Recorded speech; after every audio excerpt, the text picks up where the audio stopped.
How y'all doing? Baby, it is Friday, baby. Viernes. It is Viernes. It's time for a little beer and bud, baby. That's what we wait for all week, man. Well, some of us wait. Some of us jump ahead. It doesn't matter. Today, I got me a nice, fine Pecos Amber lacquer beer from the Texas Beer Company from our dear friend Jorge Tire Biter. He is the owner of the scenic Tire Biter Ranch. They are conveniently located at the end of the dirt road, 5 miles from town, right where they should be. I'm going to pour that right into Esther Ramirez's tilted glass that she sent me. Oh, and that got a nice color to it. Ooh, it's got a nice thick little head. The Texas Beer Company, Pecos Amber Lager Beer. Boy, that's got a head on it, John.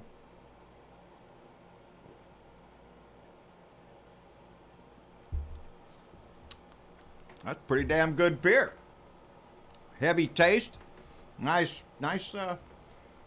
flavor. Thank you, Jorge. We appreciate it very much. Y'all know the rest of that story. It's Friday, baby.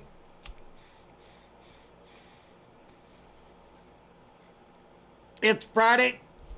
So spark it up if you have it. Somebody else sent me something. I think it's Donna Bonicosi.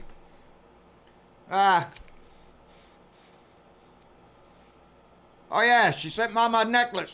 Thank you, Donna, very much, baby. You make beer and bud Friday. Way to go.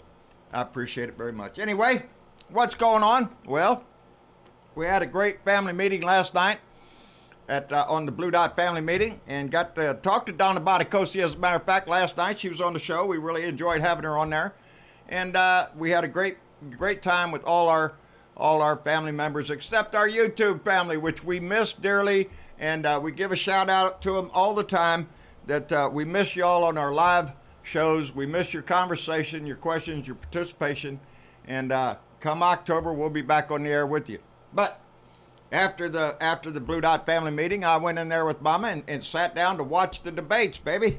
Yes, I did. Well, here we go. Off to the races, baby. And there was a lot of shit last night going on. Everything from Castro telling Biden he couldn't remember anything 2 minutes ago. Getting into that kind of stuff, and I really don't like to see that. But it's a debate, and if he can't handle it here, what's he going to do on the stage with Donnie? You know,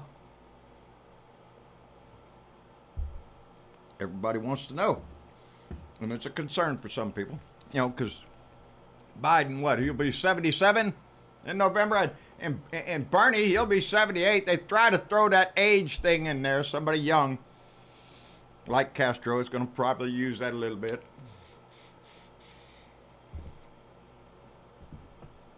One of the big things that came out of the debate last night was Beto O'Rourke, baby.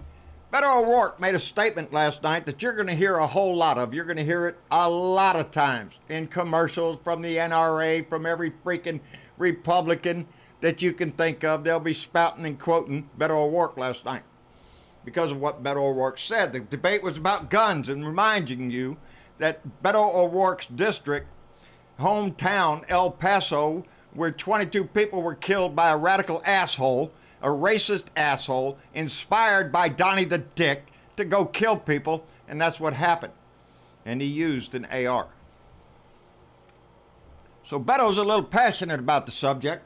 And when it came up and he was talking about his mandatory buyback for AR, SK, AK type weapons, and he said it would be a mandatory. And when he was challenged on that, he said, hell yes, we're going to take your AR-15. That little comment right there is going to be put on every commercial that you could possibly think of. I don't really give a shit. They can run it all day long because you know what? I agree with it. I agree with it. Mandatory buyback, baby. Offer them good money for that thing. They paid good money for it. Offer it back to them. Let's get rid of them. But no, not everybody. You're going to run headlong into a group of people down here in Texas. Boy, they get a lot bent out of shape when you start talking like that. Briscoe Cain. That's his name. Briscoe Cain. Briscoe, I don't know who this guy's daddy was, but evidently he was a big Dolph Briscoe fan. He was a big governor of Texas, Briscoe, so I don't know if that's where he got his name. But his daddy must have been up the governor's ass to give him that name, because that's Dolph Briscoe's last name. So giving Dolph Briscoe's last name to a guy, you got to figure he's a rootin' tootin' Texan, and that's what he is. Because right after Beto said that, yes, we will take away your AR-15, Briscoe Cain, a representative from Texas in the Texas House, a Republican, he tweeted out, my AR is ready for you, Robert Frances. My AR is ready for you, Robert Frances. Robert Frances is Beto O'Rourke's name. Robert Francis O'Rourke. But down in South Texas and anywhere down here in Texas, if you got the name Robert, chances are your nickname's going to be Beto. And it has been all his life since he was a little kid. His nickname has been Beto because he grew up in a Hispanic neighborhood. And so he's proud of that name. And they challenged him on it. But old Briscoe here, he doesn't think nothing about it. Beto O'Rourke quoted back, "This is a death threat, Representative. Clearly, you shouldn't own an AR-15, and neither should anyone else." That's what Beto told him. You're making a death threat here, saying, "Oh, my AR-15 is ready for you, Robert Francis." Well, Briscoe here, Cain there, it's not like we've ever had a young presidential candidate named Robert Francis ever get shot. Except for Bobby Kennedy, whose name was Robert Francis Kennedy. Oh, that's my baby. That's my baby donkey. She's hollering at me because she can hear me. Just a little entertainment. Robert Francis Kennedy was shot and killed in his campaign. So do I think Briscoe Cain here is smart enough to know that? No. Don't give Mr. Cain any credit here. He's probably not that smart to know. But the rest of us know. Or maybe he did know and he's insinuating something. At any rate, that's the answer that these people have. You come to get my gun, I'm going to shoot you. Shoot who? Now you got to follow the logic here, because what Mr. Cain is saying, that if the United States passes a law requiring you to give up an AR-15 and be compensated for it, don't want to piss the guy off. If that's the law, then that's what you do, or you're a law-breaking man.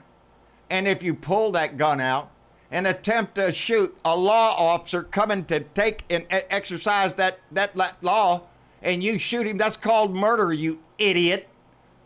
Is that what you're going to do, shoot Americans, Mr. Cain? I'm asking, as a Texan, as a constituent of this state, is that your idea, buddy? You're going to start shooting Americans if they come to take it? You're a disgusting piece of shit. You're the kind of people that doesn't need an AR-15 because you look for a reason to use it. You dream about that shit. That's what this man does. He wants to spout out like he's some big he's a piece of shit. Come and take it, and I'll shoot you. That's the mentality of these people. Do we not have enough shootings? Do you not see enough death in our schools and our churches? Hell, driving down the street nowadays will get you shot. Isn't that what happened out there in Odessa? Just randomly shooting people as they're going down the street. It doesn't matter to them. Your life, your kid's life, your wife's life, I don't give a shit, your mama's life ain't worth a shitting dime to these people in comparison to the love they have for that weapon. Not a weapon, not a rifle like you used to hunt with, not a shotgun. No, it's the AR, and he's got one and he's ready to use it, baby. I bet the guy does. I bet he's got big old banana clips in there with lots of ammunition. Probably got a few sandbags ready to throw up in the window. Because that's the idiot he is. That's the response he's going to get. You're not going to get any responsible responses from the Republican Party. Hell no. Mitch McConnell is not going to put any gun legislation on the floor. It's just not going to happen. We can go ahead and moan all we want and yell about guns all we want. They're not going to do shit because their little niche, their little right-wing nut jobs, the white supremacists, the Klan members, all them assholes, and the gun-loving, Bible-toting bullshit that we have to put up with because of their disregard for human life, their lust for money. Mitch McConnell's not going to do a damn thing. We're up against Mitch McConnell, Donnie the Dick, the NRA, everybody else down there. The GOP in general, baby. It's the Republican Party. Lie, cheat, steal, do whatever you have to do to keep the corporations and the money flowing. Sell patriotism with a gun, baby. It's the American way. Get that AR ready. Grab your Bible. Go buy a bucket of food from old Butthead. That preacher that now sells Baker, whatever his name is, selling out there. Buckets of food, baby. Get you some buckets of food from Jim Baker. Get your AR-15. Get you some sandbags up there. Get your Bible and plant your flag and die just like the idiot you are because you value those things, that gun, more than human life, more than anything. And they're willing to die to keep it that way. My response? I don't give a shit.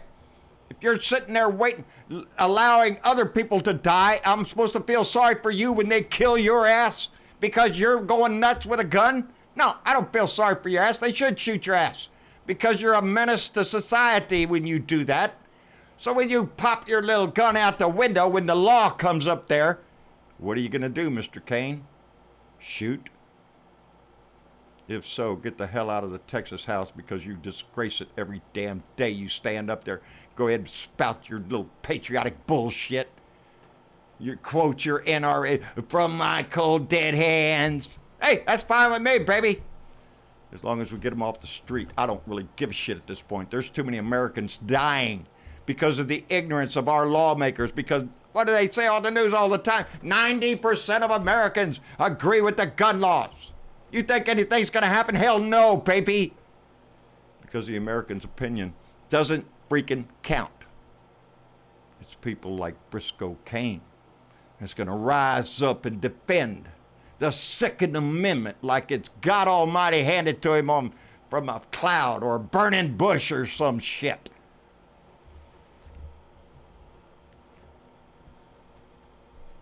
Anyway, gun was a big thing last night. And we're going to hear that a lot. Healthcare was on the ticket last night. A lot of people were getting into it. That's where old Castro said you can't remember shit there, Joe. Pitiful. I don't hate that shit. But insurance and how to implement it. That's what they all got a plan to help get everybody insurance. And whether it's going to be full Medicare for all and just dump everything else or a buy-in plan or we're going to have a little of this and a little of that. That's the debate that's going on. The main focus is that we have to have universal health care. We have to have that in our country. We can't have anything less than that. Now, where am I on how to get there? Well, shit, I tend to agree that if you take away private insurance all at once, the Republicans and a lot of other people are going to scream bloody murder just like the gun thing and claim that the Democrats are socialists, they're going to take over the world and we got to stop the socialists, blah, blah, blah, blah. So I do agree. Maybe a dual option there, baby. Start Medicare for all, baby. Start enrolling the people in there. Make it a public option, baby. Let those insurance companies go broke. Because as it was pointed out last night, there's a whole lot of profit out of the insurance companies before they take care of your ass. Up in the billions, she said last night. 10 billion profit. Tells you where the money's going, baby. It's not going towards your health care. It's going for a vacation, baby, a new yacht, some shit like that the rich people need. You know, a good upcoming insurance company CEO needs that kind of shit.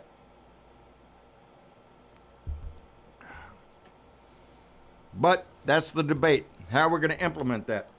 Warren and Bernie, they're for universal Medicare for everybody. Just go right into it. Bernie is over there saying having a split thing, we're going to buy into it, and he wants to expand Medicare and all that on the Obama plan. What is going to come out of that, I don't know. But it has to be a drive to where every person in this country can go to the hospital, can go to a doctor, and not worry about, do they have the money for the copay or anything else? It's health. You know, if you take any other route, what are you saying? We don't give a shit if you die? Because that's what they're saying. That's what the Republican Party is. Buy into the expensive insurance or die. It doesn't matter. To them, it should to us, and that's why we find it. There's a story out of San Antonio that just really rubs me wrong, and it hurts because it's close to home, baby.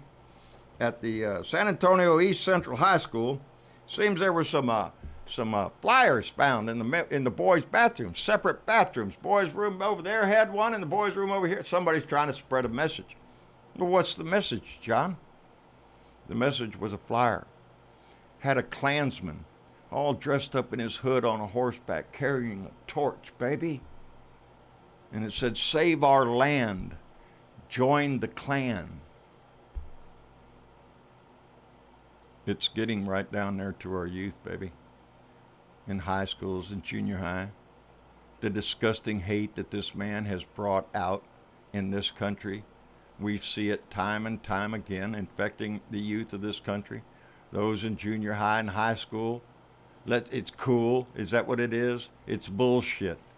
It's sad that the Republican Party does not fight against that, baby. It's like they perpetuate it. They lift it up. It's okay because the president does it. Shit. Buy you a red hat. Throw the N-word around a little bit.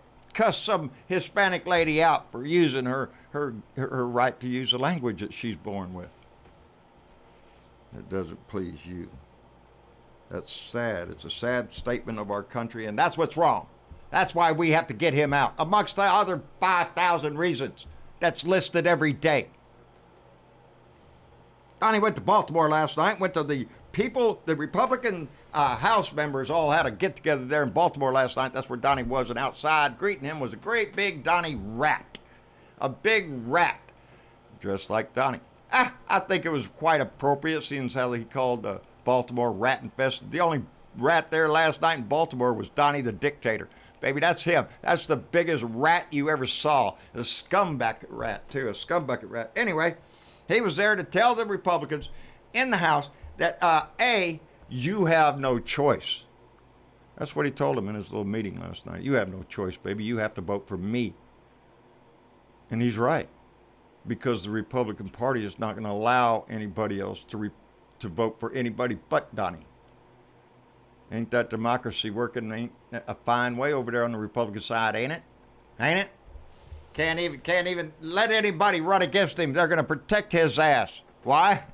Money, baby. Everybody sitting in that room with him was sucking it up. Corporate tax cuts, you bet your ass. The tax cuts for the wealthy, you bet your ass. Means bigger donations, more money to go around. While they destroy this country one at a time. I hope I didn't turn that off. Nope, I didn't turn it off. Anyway, he went on about AOC. You know, he's going to call her Cortez because he ain't got enough time to say Ocasio-Cortez. And he ain't got, so he's just going to go Cortez. He told that out of his ass. Edge. That's what he calls Pete Buttigieg. Because he's stupid, he can't pronounce something. Yes, he could. He can pronounce it. That's not his game. His game is to call names and shit like a freaking 13-year-old and out on the playground or some shit. He talked about birds getting killed from windmills and the fact that if windmill goes out, oh, honey, I can't watch the debate tonight because it's that ignorant shit. Because the wind quit blowing and it's killing all the birds too. And the Republicans sit there and they soak this up, sitting there listening to an absolute moron ramble on about all sorts of shit. There's a list 50 miles long of the crap he brought up. None of it hardly even making sense. But yet they're going to claim him as their leader. He is the chosen one. Pretty sad for a party if that's the best you got to offer, baby. He's a dumbass. If he goes off prompter, baby, you ain't no telling what's going to come out of his mouth. Anyway, That's about all I got. I hope you enjoyed Jacob Burhouse's song last night that we played on our show. If you didn't, I posted it and shared it, and it's a pretty powerful song. And I thank Jacob for allowing us to play it on our show. This is our game, baby. Whether it comes to gun control or climate change or whatever it is, the health care. This is our fight, baby. Every day of this is going to be our fight until the election day of 2020, and then we got to win, baby. There ain't no other choice, because the failure to get that man out of office will indeed destroy the very country we love so much, and that's what we're fighting for. So every one of us needs to be involved. I want to say thank you to all our Patreon members and those that support the show. Send us beer and other things, and make our life a little more cheerful here at the Briscoe House, and we appreciate so much. And to those on our Patreon and donations, it's what keeps the lights on, baby, and it's keeping us going. We appreciate it. But the most important thing any one of you can give is your ear, the time it takes to listen, and spread that message and spread the word, baby, because we have to. We got to win. Yeah, we got more debates coming. We got primaries coming and all that stuff. So be involved and be informed. It's the most important thing you do. Anyway, like, share, subscribe. John Briscoe, Blue Dot in Texas on YouTube. John Briscoe on Facebook. John Briscoe, Blue Dot Family. Go by and join the family. Get in the conversation. There's several organizations out there. Join up with one of them, baby. And on Twitter, at Blue Dot in Texas, out my truck window, and anywhere else we can get the message going. That's the key, is to keep it going, baby. And we'll see y'all on Sunday then. Bye.